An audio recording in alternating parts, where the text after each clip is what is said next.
aktief soos Jesus. Johannes 4 verse 1 tot 4 sê, toe Jesus verneem dat die Fariseërs gehoor het, hy werf en doop meer disippels as Johannes, hoewel Jesus self nie gedoop het nie, maar sy disippels, het hy Judea verlaat en weer na Galilea vertrek. Hy moes egter deur Samaria gaan. Dis mooi dat ons ook na Jesus kan kyk vir 'n voorbeeld van 'n gesonde lewenswyse. In Bybelse tye het mense gesonder as ons geëet, bloot omdat die ongesonde opsies van vandag nie bestaan het nie. Hulle was ook baie aktief, omdat hulle oral heen moes loop. Hier lees ons weer hoe Jesus van Judea tot in Galilea gestap het, 'n reis van 3 dae of meer.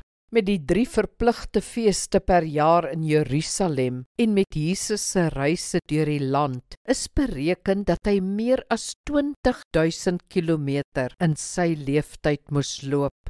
Jesus was dus ongetwyfeld fiks, lenig en taai. Stap is inderdaad die natuurlikste vorm van oefening. Dit kos niks en is goed vir die liggaam en siel. Al doen jy niks anders nie, moet jy ten minste gaan stap. Toe, staan op, gaan stap 'n end. Kom ons bid saam. Hemelse Vader, ek moet my liggaam oppas, want dit is U tempel. My lewe is nie altyd in balans nie, en my liggaam betaal die prys. Help my om meer aktief te wees en een of ander vorm van oefening in te kry. Amen. Die Here seën jou.